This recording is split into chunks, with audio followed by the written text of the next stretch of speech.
नमस्कार साथियों। मेरा नाम विकास है। जैसा कि अपन ने पिछली क्लास में देखा था, नेट के बारे में समझा था। नेट क्या होता है, कौन इसको दे सकता है, गेट लगा देना, ठीक है, कौन इसको दे सकता है। तो ये सारी चीज़ें देखी थी अपन ने।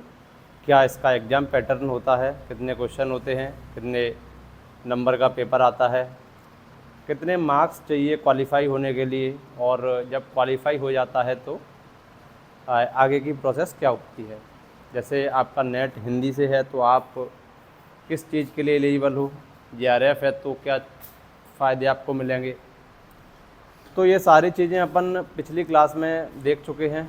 आज अपन देखेंगे इसका सामान्य परिचय। चूँकि इसमें दो पेपर होते हैं, एक होता है पेपर 1 सामान्य अध्ययन जो सभी विषयों के छात्रों को देना होता है, और एक होता है पेपर 2 जो अलग अलग होता है विषय के हिसाब से। जिसका हिंदी है उसके लिए 100 क्वेश्चन हिंदी के होंगे, और जिसका अंग्रेजी है उसके लिए 100 क्वेश्चन अंग्रेजी के होंगे। तो अपन हिंदी की बात करेंगे, हिंदी साहित्य की बात करेंगे। तो इस पर लिखा हुआ है हिंदी साहित्य एक परिचय। तो ये न केवल नेट JRF के लिए बल्कि जो भी हिंदी से संबंधित परीक्षाएं हैं तो उस सब के लिए इम्पोर्टेंट है। तो हिंदी साहित्य के बारे में देखेंगे। सिलेबस अपन ऑलरेडी डिस्कस कर चुके हैं बीते 1 घंटे की क्लास में। आज अपनी बारी है एक परिचय, साहित्य का परिचय लेने की, साहित्य के दृष्टिकोण को समझने की कि आखिर साहित्य क्या है और इसको अपन कैसे पढ़ेंगे आने वाली क्लासेस में। तो आइए देखते हैं।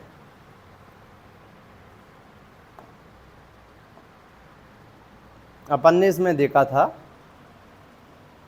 कि पेपर 2 में 10 यूनिट हैं और 10 यूनिट में 10-10 क्वेश्चन आने हैं, और प्रत्येक क्वेश्चन 2 नंबर का होता है। तो 10 यूनिट से 10 क्वेश्चन आएंगे, मतलब प्रत्येक से 10 क्वेश्चन आएंगे 10 यूनिट से, तो 100 क्वेश्चन होते हैं, ठीक है।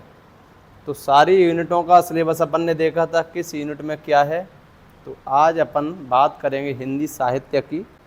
तो आइए देखते हैं।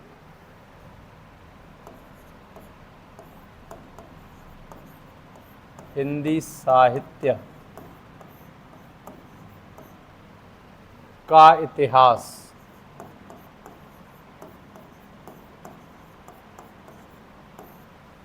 हिंदी साहित्य का इतिहास। तो देखो, हिंदी साहित्य का इतिहास जो है वो लगभग 1000 ईस्वी से शुरू हो जाता है। उससे पहले भी चलता था हिंदी साहित्य। मतलब हिंदी भाषा एग्जैक्ट नहीं थी, हिंदी भाषा तो विकास के क्रम में अपभ्रंश के दौर से गुजरती हुई परिवर्तित होती रहती है, और वर्तमान रूप तो अभी ही आया है कुछ ही वर्षों पहले, 100-200 वर्षों पहले, 300 वर्षों पहले। उससे पहले तो ब्रज भाषा में काव्य लिखा जाता था, और ब्रज भाषा से भी पहले सूर तुलसी के ज़माने में अवधि में रचा गया। जयसी ने ठेठ अवधि में लिखा अपना पद्मावत। कबीर ने ब्रज का प्रयोग किया, अवधि का भी प्रयोग किया, और उससे पहले मैथिली में पदावली लिखी विद्यापति ने। अमीर खुसरो ने बहुत समय पहले खड़ी बोली का प्रयोग करना शुरू कर दिया था। तो अमीर खुसरो को खड़ी बोली का जन्मदाता भी माना जाता है। तो आइए देखते हैं अपन हिंदी साहित्य का इतिहास। तो हिंदी साहित्य का इतिहास वर्तमान तक लगभग 1000 वर्षों का है। मतलब 1000 साल पहले, 1000 ईस्वी से, मोटा मोटा 1000 ईस्वी से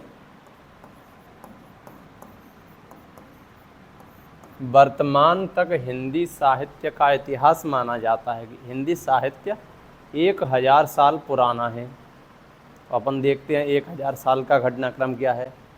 तो देखो, हिंदी यूं ही नहीं अपने वर्तमान स्वरूप में आ गई, कई सारे अपभ्रंशों के दौर से गुजरती हुई हिंदी आई है। सबसे पहले संस्कृत हुआ करता था, आर्य भाषाओं का। आर्य भाषा जो थी संस्कृत थी। संस्कृत में आर्य लोग अपना जो भी ऑफिशियल वर्क हुआ करता था या जो भी पत्र आदि की भाषा हुआ करती थी वो संस्कृत थी। संस्कृत के बाद पाली आई, पाली के बाद प्राकृत आई, प्राकृत के बाद अपभ्रंश आई, अपभ्रंश के बाद अवहट्ट आई, अवहट्ट के बाद पुरानी हिंदी आई, उसके बाद आधुनिक हिंदी आई। तो सबसे पहले तो हिंदी भाषा का इतिहास रहा है ये। सबसे पहले संस्कृत, संस्कृत से होती हुई पाली, ये आर्य भाषा है। पाली बुद्ध के टाइम पर 500 ईसा पूर्व के आसपास की भाषा। प्राकृत,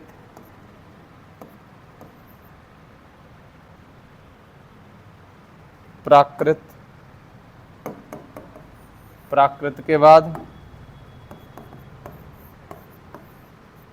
अपभ्रंश, अपभ्रंश के बाद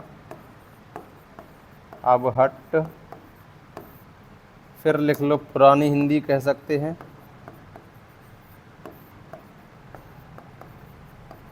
और फिर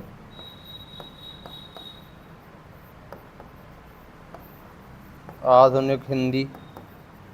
ठीक है, तो ये रहा है हिंदी का विकास क्रम। तो अपन को कहाँ से पढ़ना है?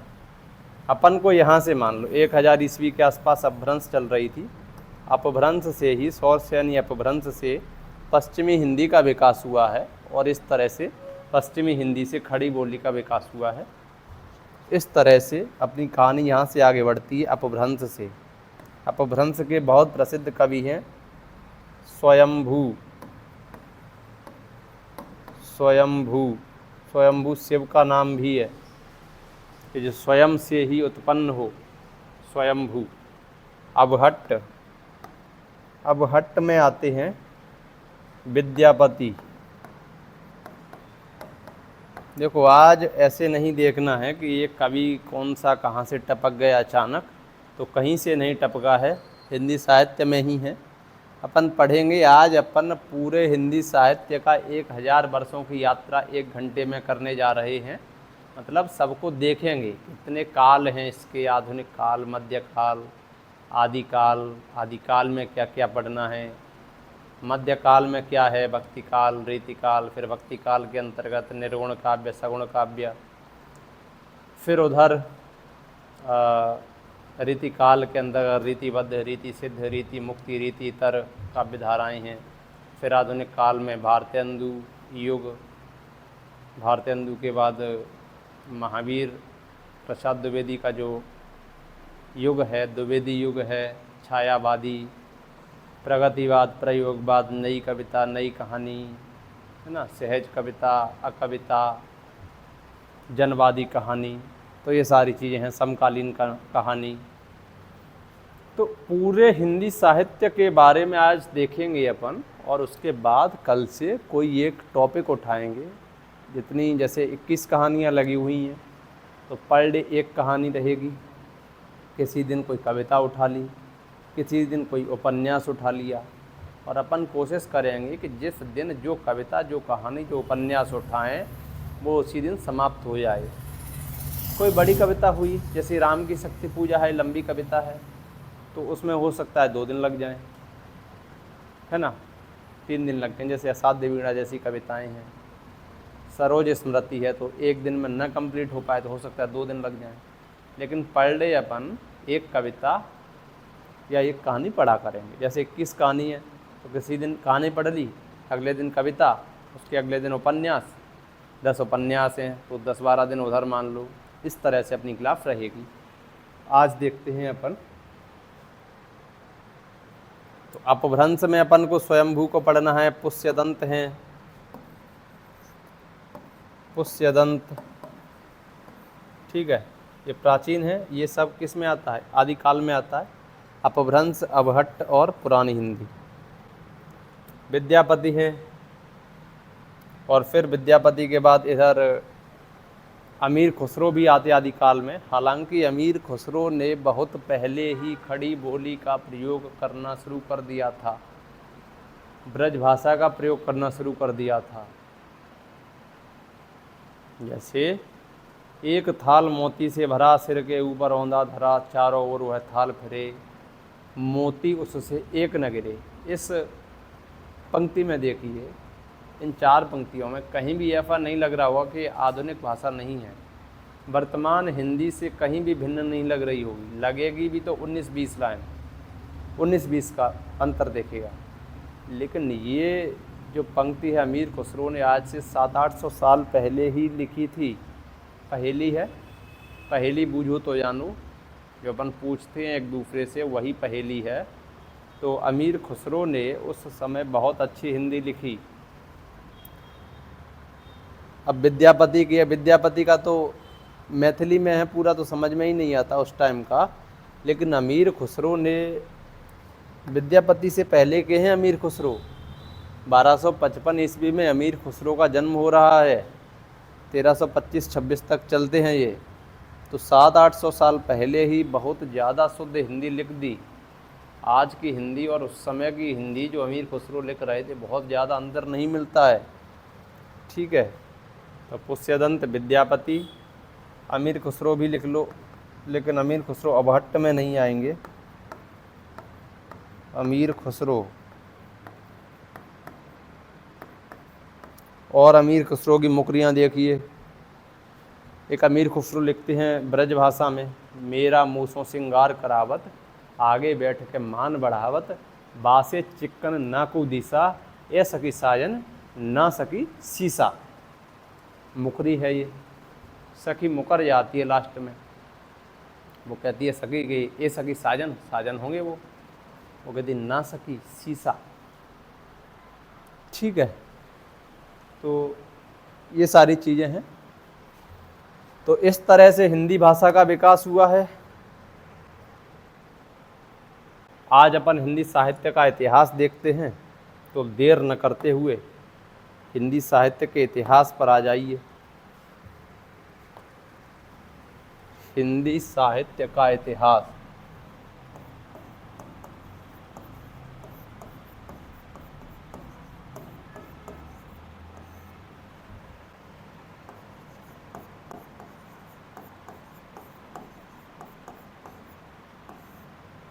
हिंदी साहित्य का इतिहास, और इतिहास का संपूर्ण टाइम पीरियड क्या है, 1000 ईस्वी से लेकर कहाँ तक, वर्तमान। वर्तमान में अभी तो हिंदी साहित्य लिखा जा रहा है ना। तो देखो, हिंदी साहित्य को सबसे, कोई भी हो, हिंदी साहित्य ही क्यों, हिस्ट्री, पॉलिटी, ज्योग्राफी कुछ भी ले लो, तो इतिहास में अपन पढ़ते हैं प्राचीन काल, मध्यकाल, आधुनिक काल। फिर प्राचीन काल को कई सारे भागों में बांटते हैं। राजा हैं कि शुंग वंश, गुप्त वंश, मौर्य वंश, है ना। मध्यकाल को बांटेंगे खिलजी वंश, मुगल वंश, तुगलक वंश, सैयद वंश, लोधी वंश। तो इस तरह से विभाजन तो हर चीज़ के होते ही हैं। इसी तरह से हम हिंदी साहित्य के 1000 वर्षों को बांटेंगे कि 1000 वर्षों में से कुछ वर्ष आदिकाल में चले गए, 300 वर्ष आदिकाल में चले गए मान लो, बीच के 300-400 वर्ष मध्यकाल में चले गए, फिर आगे के 300 वर्ष आधुनिक काल में आ गए। तो आओ, आदिकाल,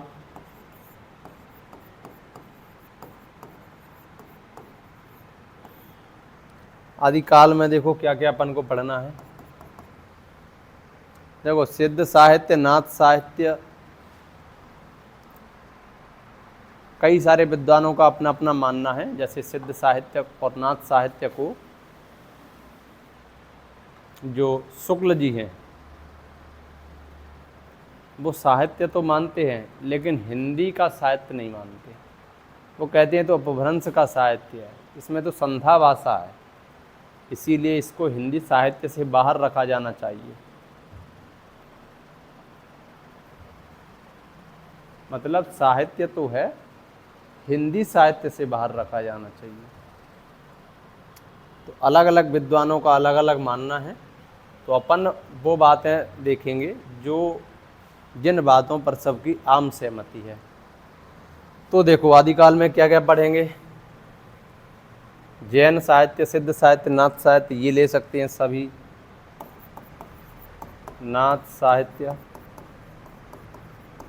जैन, सिद्ध, और क्या है, स्वयंभू, पुष्यदंत, ये कवि।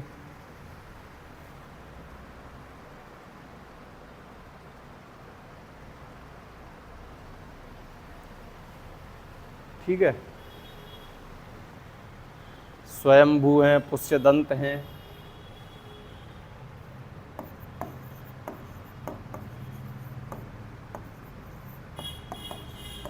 पुष्यदंत हैं, अमीर खुसरो हैं, और कौन है, विद्यापति हैं,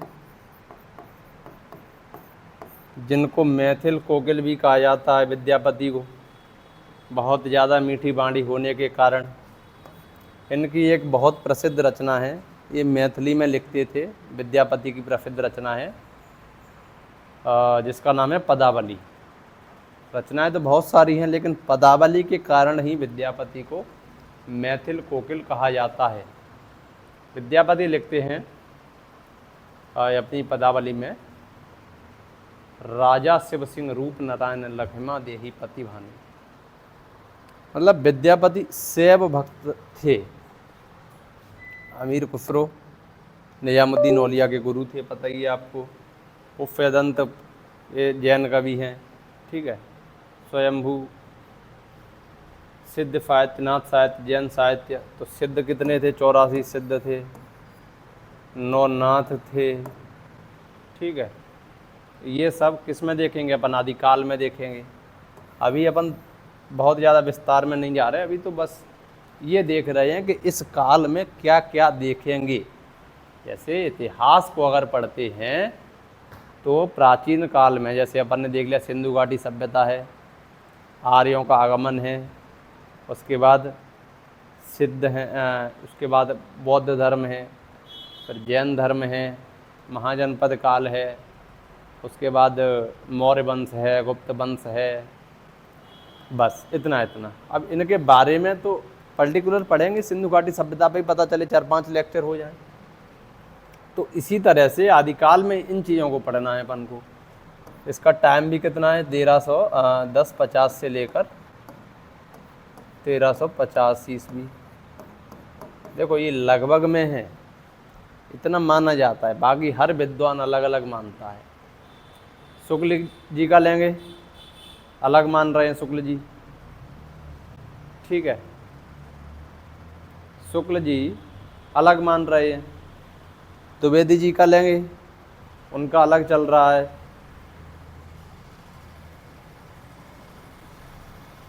द्विवेदी जी का साहित्य अलग चल रहा है, शुक्ल जी का अलग है अपना। राम कुमार वर्मा को देखेंगे, उनका अपना है, ठीक है। तो सबका अपना अपना है।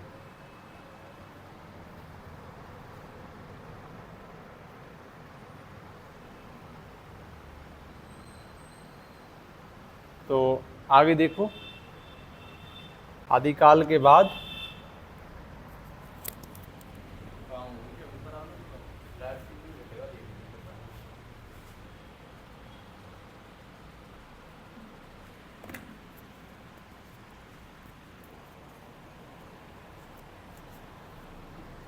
ठीक है।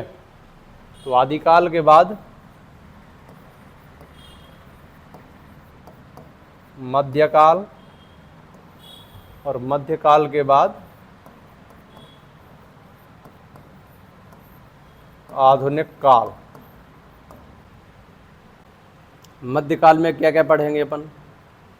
मध्यकाल 1350 से लेकर 1850 ईस्वी।